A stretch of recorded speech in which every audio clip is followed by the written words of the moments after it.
요양보호사 자격증은 최근 중장년층 40대, 50대, 60대가 가장 많이 도전하는 자격증으로 취득이 쉽고 수요가 많아서 자격증 취득한 분들이 많습니다. 하지만 요양보호사의 처우가 열악해서 주변에 자격증 가진 분들 중 많은 분들이 자격증 활용을 못하고 있는 게 현실이에요. 이런 근무 환경이 내년부터 확 개선됩니다. 그 내용을 짚어봅니다. 구독과 좋아요, 알림 설정은 영상 제작에 큰 힘이 됩니다. 안녕하세요. 요기요양입니다. 2025년 65세 이상 고령자가 전체 인구의 20%를 넘어서는 초고령 사회에 진입하는 만큼 어르신들의 돌봄을 제공하는 요양보호사의 수도 그만큼 증가하고 있습니다. 올해 기준 전체 160만 명의 요양보호사 중 현직에서 일을 하고 있는 요양보호사의 수는 63만 명으로 전체의 30%에 불과합니다. 그만큼 근무 환경이나 처우가 열악하기 때문일 텐데요. 국가에서 이를 개선하기 위해서 노력을 기울이고 있고 얼마 전 제3차 장기요양 기본계획을 발표했죠. 오늘은 그 내용을 간략하게 말씀드리겠습니다. 일상생활을 혼자서 수행하기 어려운 어르신들을 대상으로 국가에서는 노인장기요양보험이라는 제도를 통해서 어르신 돌봄을 제공하고 있는데요. 그 돌봄의 최전선에서 수고를 아끼지 않는 분들이 바로 요양보호사님들입니다. 우리 요양보호사님들을 위해서 내년부터 어떤 내용이 어떻게 바뀔까요?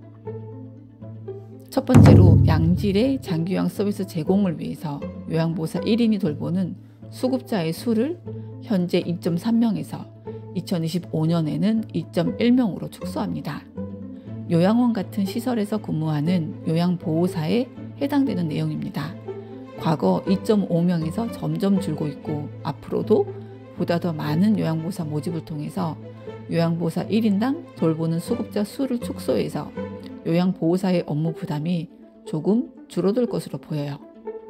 두 번째로 장기요양 근속 장려를 위한 인센티브 제도를 확대 개선하고 중증수급자 방문 요양 시 가산금을 확대한다고 합니다. 요양보호사의 근속 시간이 짧은 이유는 업무 강도가 높고 급여가 낮기 때문입니다. 고령의 중증수급자가 많은데 중증수급자 방문 요양 시 현재 1일 3,000원의 중증 가산금을 지원하고 있지만 업무 강도에 비해서 금액이 너무 적다는 평가가 있었죠. 이 가산금 지원을 확대 추진한다고 해요. 그동안 중증 수급자 어르신을 돌봤던 선생님들에게는 희소식이 되겠죠. 세 번째로는 요양보호사 승급제가 실시됩니다. 요양보호사 승급제란 50인 이상 시설에서 5년 이상 근무하고 승급 교육을 40시간 이상 이수한 요양보호사를 대상으로 요양보호사에 대한 선임 역할을 부여하는 것입니다. 선임 요양보호사는 기존 돌봄 서비스 제공 외에 실습생 교육 및 지도, 1차 고충 상담, 수급자 사례관리 지원 등을 담당하게 되는데 이런 선임 요양보호사 역할을 부여했기 때문에 수당이 더 늘어나게 됩니다. 시범 운영 중인 현재는 월 15만 원이고 정식 사업으로 운영 시 시범 사업 비용과 유사하게 진행되겠죠. 네 번째로 요양보호사의 교육체계가 개편됩니다. 내년 1월부터 양성 교육 시간이 확대되는데 현재 240시간에서 320시간으로 늘어나게 됩니다. 또한 보수교육도 의무적으로 2년마다 받아야 하죠. 장기요양기관에 근무하는 요양보호사나 자격증 취득 후 만 2년 이상 근무하지 않다가 근무 예정인 요양보호사가 대상입니다. 즉 요양보호사 자격시험에 합격한 지 2년이 지나지 않은 분들은 대상에 해당하지 않습니다.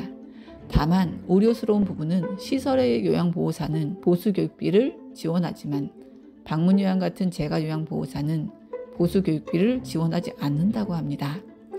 대부분의 요양보호사들이 시설보다는 재가에서 근무하고 있기 때문에 현재 시범사업에서 내년부터 본사업으로 진행될 예정인데 재가요양보호사의 보수교육비 지원에 대한 검토도 추가적으로 이루어져야 된다고 봅니다. 마지막으로 노인요양시설에서의 CCTV 설치가 의무화됩니다. 그래서 각 기관마다 기존의 운영시설에서 설치비를 지원한다고 합니다. 이로 인해서 요양보호사도 보호하고 관리 대상자인 어르신분들도 보호한다는 차원에서 매우 좋은 정책이라고 여겨집니다. 전체 수급자 중 방문요양 같은 재가 서비스를 이용하는 이용자는 95만 명, 시설 이용자는 28만 명으로 계속 증가하고 있고 장기 요양 이용자가 지속적으로 증가해서 돌봄을 제공하는 요양보호사의 수요가 2025년부터 공급을 초과해서 약 7.5만 명의 요양보호사 공급 부족이 발생할 것이라고 합니다. 보건복지부는 지난해 102만 명이던 수급자가 2027년까지 145만 명으로 더 늘어날 것으로 보고 있습니다. 소고령 사회로 진입을 앞두고 노령 인구가 증가함에 따라서 요양보호사의 수요도 더 필요할 수밖에 없는 상황이죠. 이렇게 요양보호사의 필요성이 점점 높아지기 때문에 정부에서도 요양보호사 처우를 개선해 줄 수밖에 없는 상황입니다. 앞으로 요양보호사 수요를 감당하기 위해서는 처우 개선이 조속하게 진행되어 안정적인 직업군이 되기를 바라봅니다. 오늘은 3차 장기 요양 기본 계획 중 요양보호사 처우 개선을 위한 내용을 알아보았습니다. 끝까지 시청해 주셔서 감사합니다. 요기요양이었습니다.